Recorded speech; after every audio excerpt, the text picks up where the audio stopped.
Hey there, welcome to Tour de Lafayette. I'm your host, Stephen Smith. In this episode, we'll be taking a look at just a handful of the beautiful historic buildings that make up the downtown core of Lafayette. Right now, I'm standing on the John T. Myers pedestrian bridge, which connects West Lafayette to Lafayette. Lafayette boasts a variety of architectural styles and notable buildings. The beautiful turn-of-the-century architecture is on grand display at the courthouse and other impressive structures. Well, I think the Perrin building on the square is very unique. It's the only cast iron structure that we have. The dome of the courthouse is also cast iron, not stone. And those are the only two cast iron structures. The current Tippecanoe County Courthouse is the county's third courthouse.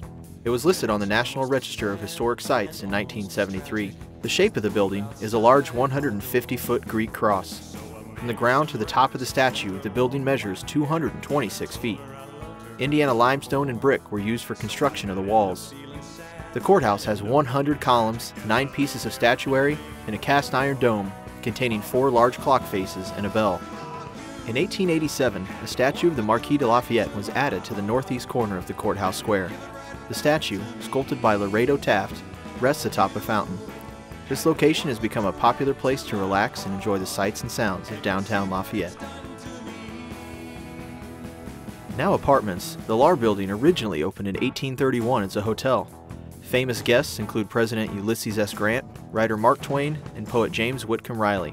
The building is home to the popular Bistro 501 restaurant and also the Knickerbocker Saloon, which hails itself as Indiana's oldest bar.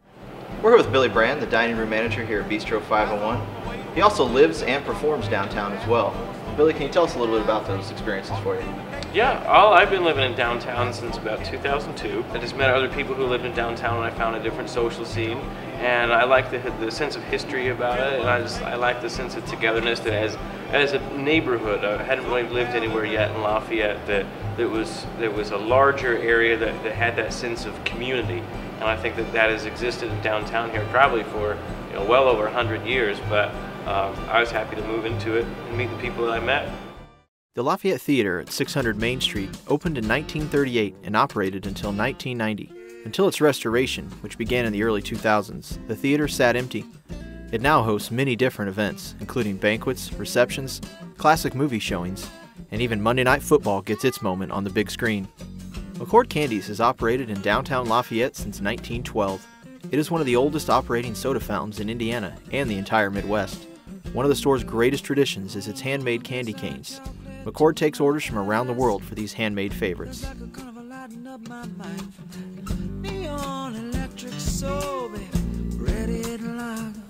We're with Rob Theodoro, founder and CEO of Stormfront Productions. And Rob, can you tell us a little bit about why you decided to locate in downtown Lafayette and how you especially came to be in this building after being in another building for a while? Sure. We've been downtown for about 2.5 years, and I really enjoy downtown and the environment down here.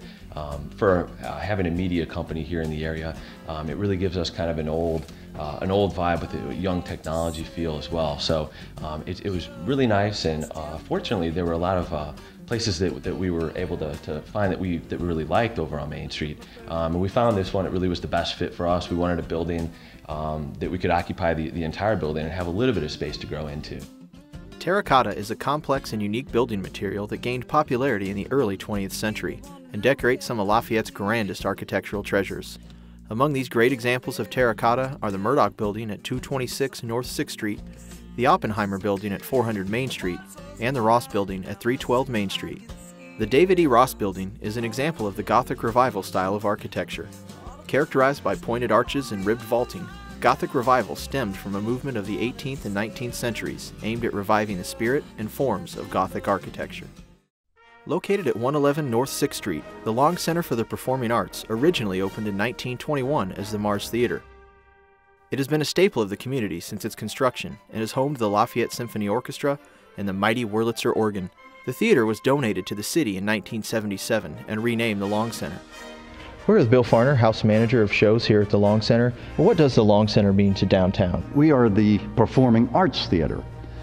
We brought people downtown. We had movies here, we had children's shows here, we had adult shows here, and with our St. John Pavilion, we have weddings here, we have dinners here. We bring people downtown and we give them a beautiful venue, a nice building, good service. They come in and they come down and see us. This is our balcony area. It seats approximately 600 people. Our projection booth is up here. This is where, when it was a movie theater, they had the projection cameras in there. Now it's strictly for the spotlight area. This is the mighty Wurlitzer, really a good theater organ. The pipes are all up overhead. That's the tour of the Long Center for the Performing Arts. I hope you enjoyed your tour. We did. Thank you, Bill. Hey, glad to have you.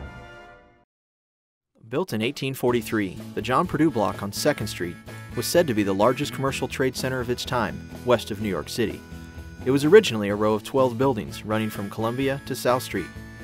The remaining building is the only one left with a direct association to the Wabash and Erie Canal. The large arched windows on the back of the building were originally used to load and unload merchandise. The Big Four Depot, located in Greeley Plaza, was originally built in 1902. However, it did not always call its current location home. In 1994, as part of the Lafayette Railroad Relocation Project, it was moved to its current location and is now the centerpiece of Greeley Plaza. It was placed on the National Register of Historic Places in 2003. Well, that'll wrap up our downtown architecture tour. For Tour de Lafayette, I'm Stephen Smith. Remember, preserving the past is preserving the future. Sometimes the nights are dark, I can hardly see.